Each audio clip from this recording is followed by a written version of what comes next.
all Samma SamBuddha, they attain Buddhahood while in the human rhyme. Do you agree or not? Why do you agree? What is so unique about the human rhyme? Why must they come to the human rhyme?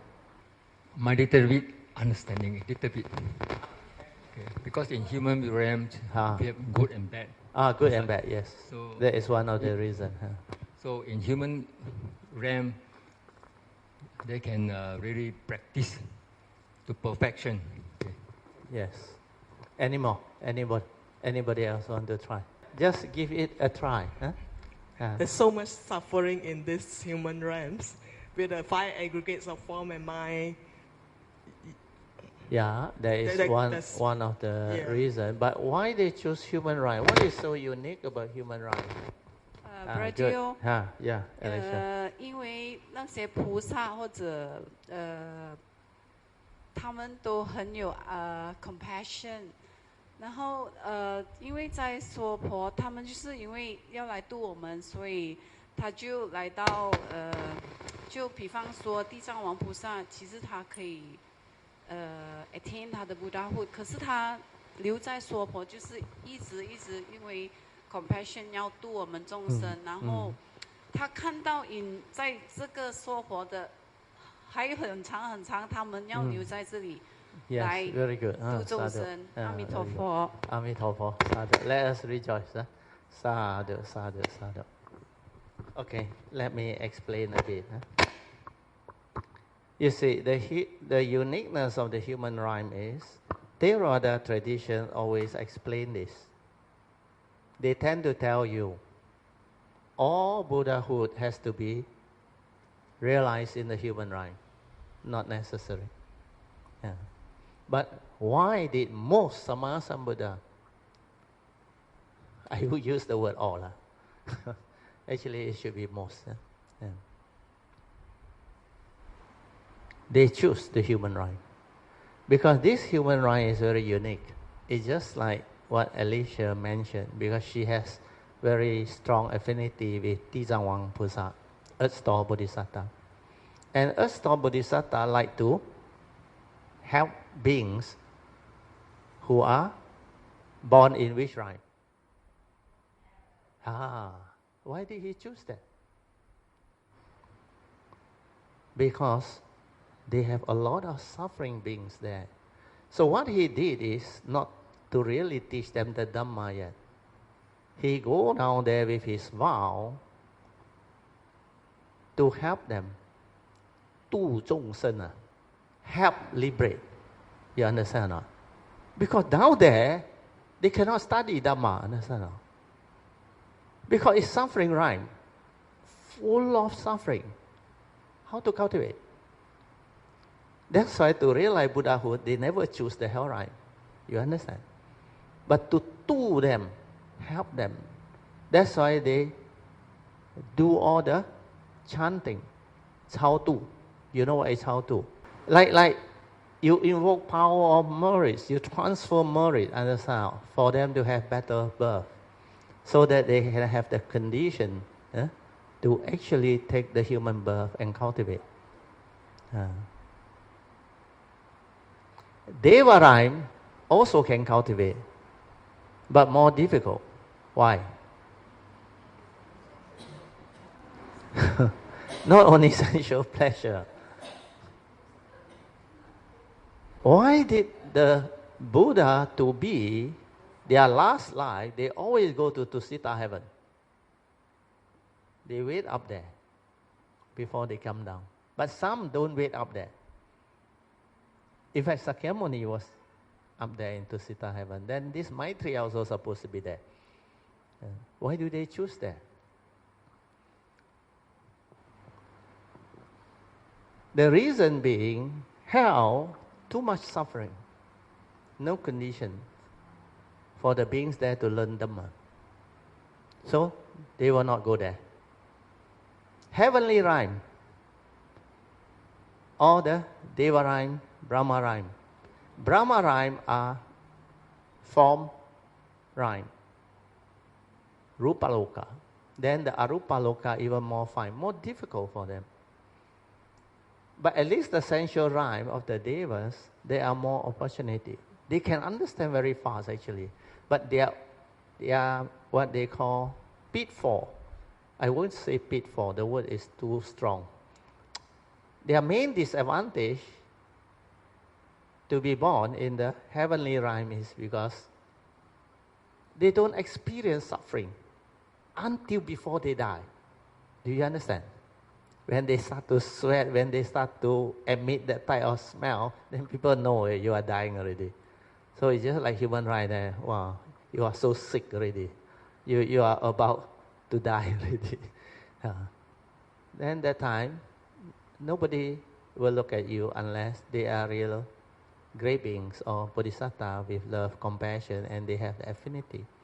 So that's the reason why they choose the human right. The other reason why they choose the human right is because here, as a human being, you can realize the two extremes. Do you know what the two extremes is? You can develop perfection, wisdom, connect, and become a Samma SamBuddha. And many Buddhas, Samma SamBuddha has done it. That's why they know the human right. You can do it. But if you misuse the mind, you can go down to the other extreme of avijji hell. Do you understand? And it is here within the human mind, you can see suffering. You can see all the good mind states of beings who are successful, who has the Dhamma and all those things. And it is here within the human mind that you can teach the Dhamma easily. Because most of them have the condition to receive the teaching. That's why almost all, most of them choose here. But there are some Samma SamBuddha, they don't have to come to human right. Like Amitabha Buddha and all those things, they have their own pure land. They have their own way of realizing Buddhahood. So that is the reason why they choose the human right. Okay? So that part is clear. Okay. Right there. Yes. Ingbi, yes. One more so-called reason. Yes. Okay, they say humans term in Pali is manusa. Manusa means beings that have a mind that can be trained. Manu is mano, the mind. Only the human, the human has got a mind that can be trained. Just like those bamboos, bamboo you can straighten it or curve it, become an arrow. The arrow things. Yes, we can train our mind as a human. For those lower realms, they don't have the condition, they don't have the mind that can be trained. Yes. And then, like Bharatil said, the human realm, we can see both the happiness and painfulness. The two extreme of life. Very good. Thank you. Yeah, that one is true. Manusa, the word. That's why the human rhyme is very unique, very beautiful. Then, do you remember just now in the introduction, they mentioned about this. At one time, Buddhism was looked down upon by people. They don't quite support the Buddhist practitioner. Do you know why? Because most of these cultivators at that time, what they do? They just meditate in a, true or not? Just cultivate nothing to do with the world. But they expect support, understand or not? That's why the synergy that the Buddha introduced was forgotten. The Buddha's lineage is different. He created the Sangha so that they have condition to cultivate. Then he created the symbiosis between the Sangha and the laities. That's why the laities can support the Sangha, and in return, the Sangha support the ladies. That was the principle, meant to be that way. But over the year, what happened? All of them focus on enlightenment. Do you understand? So what do? They spend a lot of time on meditation, cultivating. But yet, they need support. So this was the reason why some of these monks, it was quoted there was one monk, Tai Shi. You know why he came out with this?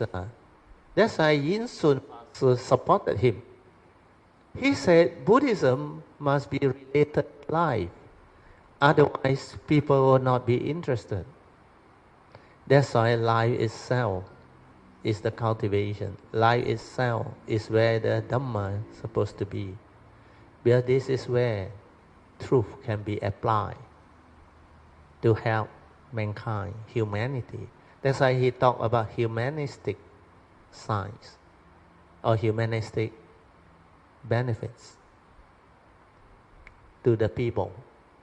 The cultivator must move into this humanistic field to benefit the world. Do you think the world will be interested in Dhamma if you don't relate to life and you don't do something for humanistic purpose? People will not be interested in it. Then they will have another way of thinking about the Dhamma. Why these people? Because in the olden day, I used to hear some comment from the rural area where I was born.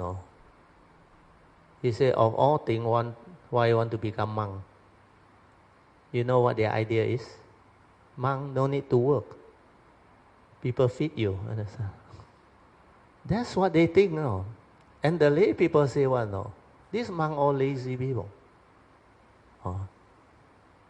But of course, when somebody dies, they need to go and see the monk because they're scared.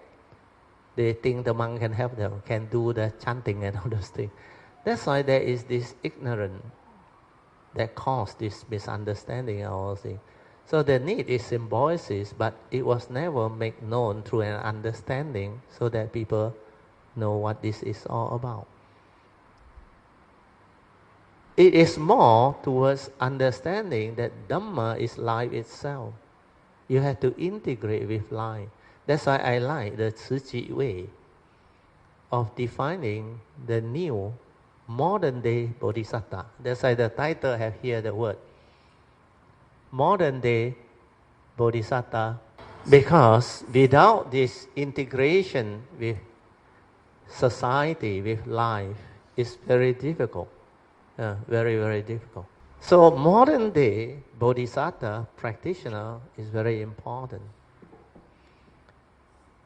Bodhisattva has two words. Bodhi is enlightenment. Satta is a being. They are enlightened beings, actually, walking the path of Bodhisattvahood. Buddhahood, through the cultivation of the Bodhisattva way. So this is how you can let society understand and yet benefit society. And yet you can be part of society. That's the reason why I say there is a choice. The choice is up to you, the individual. Sakyamuni's way, the lineage is the Sangha way. They develop it through the Sangha way. But there are a lot of other Samma SamBuddha, they don't go the Sangha way. Most of the time when they come, there is one. You remember that one that always want to come as a lay people. Way more, Vimalakiti. He like to come as a lay person. I believe later on he will set up his teaching as an ordinary lay person. Actually, he can become Samma SamBuddha anytime.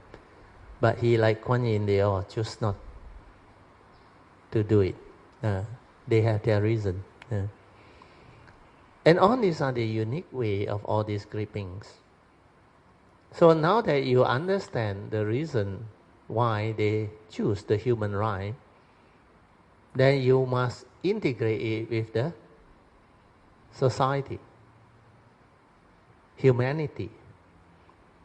Because Dhamma without society, without involving the humanity within the human right, the Dhamma is of no use. Do you understand? That's why the Buddha finally agreed to teach it to the world, so that the Buddha Sasana can be around. So all this are the evolution that happened since the time of Sakyamuni Buddha until now. And like the sutta say, the first 500 years after the Parinibbana of Sakyamuni Buddha, the Dhamma was still very pure, very good. But after that, the second 500, it starts to deteriorate. Then the next 500 years, again it deviates. Then until now, 2,600. Yeah. So now there is some hope of repairing it, yeah, reversing the downfall. Yeah, at one time it was really, really bad. And people thought it's the Dhamma ending age. That's the reason why during Master Hsuan Hua's time, they keep on talking about Dhamma ending age. 末法世界. Then Master Hsuan Hua was very, very against that belief. So he keep on warning the practitioner at that time. He said, the thing you must always remember is this Surangama Sutta, Leng Yan Jing. This is the first sutta to disappear. Once this sutta disappears, the Dhamma ending age will really materialize. So that's why he commit all his followers, disciples, the monks, to chant this Surangama mantra. And he teach the Surangama Sutta. Yeah, this is the sutta that teach you about the 50 deviant samadhi that can trap cultivator. In fact, the 10 defilement of insight. One of them highlighted this. They say, you see light, obasa, and all those things. So this deviant samadhi has this tendency. A lot of cultivators are trapped. So that's the reason why this Surangama Sutta is so important, so powerful. And the first thing that will disappear from the sasana is this sutta, according to Master Hsuan Hua. Once this sutta is gone, a lot of cultivators will be misled, where they don't know what is deviant samadhi. And they will take for granted all the special ability, the psychic ability, the fantastic meditative state to be the real one. That's how the Dhamma ending age will set it. Yeah. So the important thing to develop the understanding is to integrate all this understanding back into the teaching. That's the reason why when my nature came, I also share all this teaching. The early days, Heart Sutta, Surangama Sutta, Diamond Sutta. Then also we have our 6th Patriarch Platform Sutta. Yeah. And now we are going into the 法华经, 法华三部经. So this 法华三部经 is for Bodhisattva, understand? Cultivating the Bodhisattva way. And the most powerful one are the first 2 books. Of course, the 3rd book also very important, but 3rd book is all on meditation. 普贤 Jing, which is Puxian's way of cultivation, meditation. But the first 2 are very powerful teaching. 无量易经, the Sutta of innumerous meaning or infinite meaning, followed by the Lotus Sutta. Then this one is for you to cultivate the path to truth for modern day Bodhisattva practitioner, to cultivate the understanding of how to walk this way in the midst of life, so that you can support the sasana, be a blessing to all, do your work. Yeah. If you choose to join Tsuchi, you can go. If you choose to do it on your own, to complement, to supplement, you can, no problem. That's why my nature, I do my role, I do my part, I introduce what I understand. Then I summarize to cultivator who have the ability to understand all this integration and sharing. And this is very important because we have a website, it will be recorded. And in future, the future cultivator who hear this, read about this, they will have this understanding. And this is going to help future generation of cultivators. And this is how we help each other. This is how we get technology, we get society to come in, to complement the whole of the cultivation and the understanding. Because based on just individual cultivation alone is not enough. You need people who are committed, who have the faith, who have the sincerity and diligently wanting to cultivate this way, to go this way.